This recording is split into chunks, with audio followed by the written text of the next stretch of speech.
So Labuan Airport was closed on the 26th of June 2026 due to the discovery of World War II ordnance or bombs from the Second World War. Now, the ordnance, based on the photos I've seen, but they look a lot like air-to-ground rockets, which were named RP-3 or 3-inch rocket projectiles.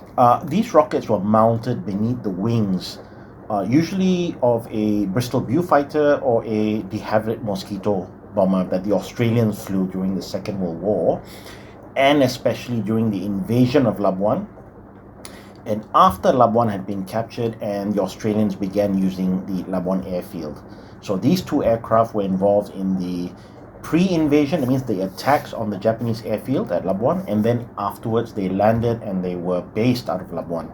So these rockets were fantastic and they were brilliant for the Beaufighter and the Mosquito. They were very good for ground attack and surface attack missions, especially against barges and ships, Japanese ships. And so by 1945, the RP-3 was a standard Allied air-to-ground weapon, and it was widely used by the Australians and also the British. The British also flew the Beaufighter and Mosquitoes, and they did use rockets beneath the wings. The Americans also adopted it for their medium bombers and some of their other aircraft. Airstrip number 1 is the current Labuan airfield, the current Labuan Airport. Airstrip number 2 was built near Layang Layang, and that was a much smaller airfield. But this attack, where these rockets were found, the Australians attacked. This was airport number 1, and the ordnance or the rockets were found in the northern end, the most northern end of the runway.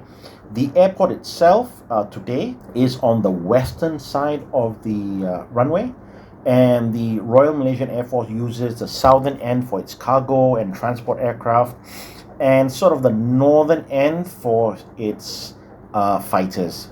So what I know is that one of the reasons after they captured the Labuan airfield, why they moved the ordnance and the ammunition stores so far to the north, the most northern end of the runway. So there's a feeling at that time, from my understanding, that keeping the ordnance well away from the active runway area was the smart thing to do. So they moved it all the way to the northern end of the airfield, which today, if you go and look at Labuan Airfield, you go right to the edge of the runway, the northern edge of the runway. I suspect the ordnance was found around that area, and that was probably likely the location where they stored the ammunition during the Second World War.